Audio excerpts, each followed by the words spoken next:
So to this point, we have been thinking and talking about MAVLink from a high-level perspective, and in this video, we're going to take a lower-level dive into the nitty-gritty part of MAVLink.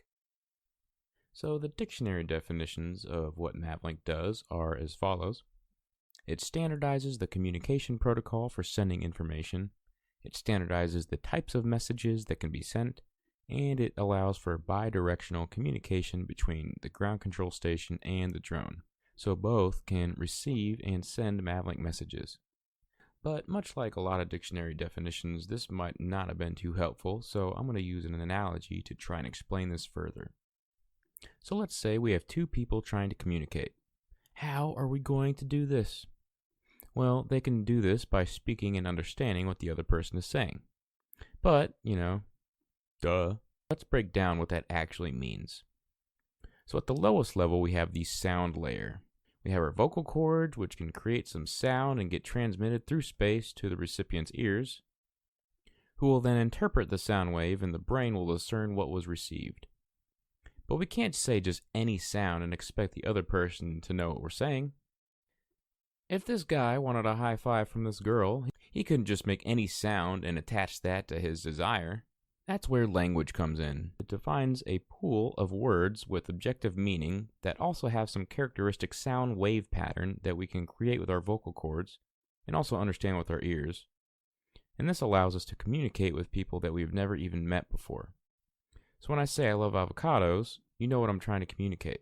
Well, this is extremely similar to what MAVLink provides us when two MAVLink nodes are trying to communicate with each other. So let's do the same exercise. How does Q ground control communicate with a flying drone? Well, it's going to do this by using the two layers of MAVLink.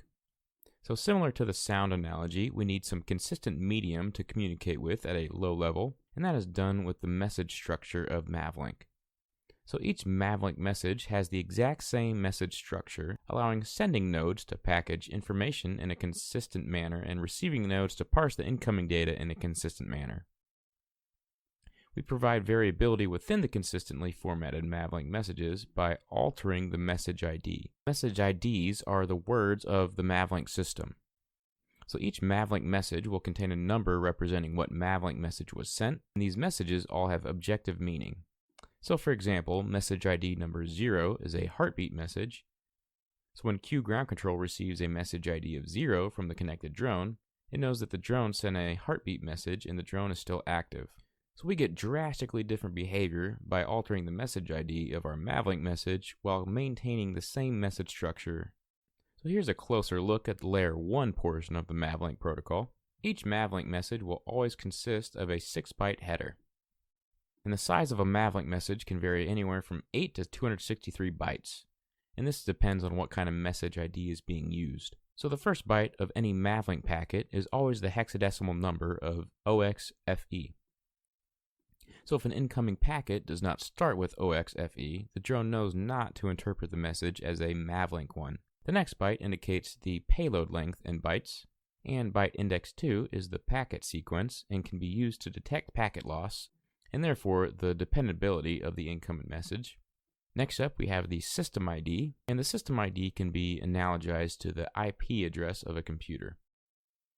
Each MAVLink network conventionally has the ground control station at a system ID of 255 and a system ID of 1 for the drone, but these are simply conventions and can be changed. So this byte index in the header is stamped with the system ID of the node that sent the message. So if the ground control station sent the message, the system ID portion of the header will be stamped with the system ID of number 255. Next up, we have the component ID. And to go further along with our IP protocol analogy, we can think of this as the port number.